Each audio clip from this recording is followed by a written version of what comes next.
Diuen que Catalunya, amb la independència, quedaria fora d'Europa. Però un moment, quina Europa? Hi ha moltes Europes. Hi ha la Unió Europea, que és una associació d'estats amb un mercat únic i institucions polítiques comunes. Hi ha també l'Eurozona, que són tots els països que tenen l'euro com a moneda. L'espai Schengen, que permet la lliure circulació de persones, i fins i tot l'Acord Europeu de Lliure Comerç, format per estats que no volen entrar a la Unió Europea, però sí fer-hi negocis sense pagar aranzels a les fronteres. En tot cas, tampoc està clar que si Catalunya s'escindís d'Espanya, hauria de marxar de la Unió Europea. No hi ha cap llei que digui ni que sí ni que no.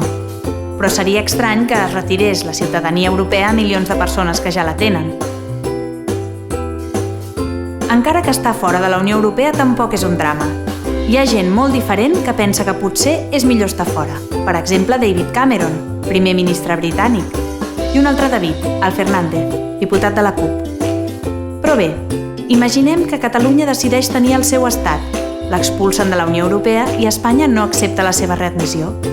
Sabeu qui seria el màxim interessat a no posar barreres comercials amb Catalunya? Doncs sí, Espanya.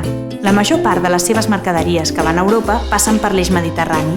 Així, si a base de fronteres i aranzels volguessin aïllar Catalunya d'Europa, també aïllarien Espanya. Ah, i recordeu que Catalunya podria estar a l'Acord Europeu de Lliure Comerç i seguir comerciant amb altres països sense pagar aranzels. També podria seguir utilitzant l'euro, com ho fan Kosovo, Montenegro i Andorra, que no són de la Unió Europea. L'única cosa que no està clara, si Catalunya deixa d'estar a la Unió Europea, és si seguiria estant a l'espai Schengen, allò de travessar la frontera sense passar cap control. És una decisió que requereix unanimitat de tots els estats que en formen part. En el cas molt improbable que el govern espanyol no fes cas de la lògica dels vincles personals i empresarials entre Catalunya i Espanya, podria excloure Catalunya de l'espai Schengen.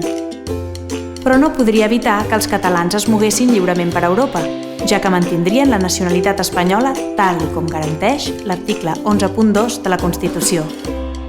Així doncs, el problema no és si formarem part d'Europa. El problema és no tenir ni veu ni vot a les institucions europees i mundials. I això només ho podem aconseguir tenint el nostre propi estat.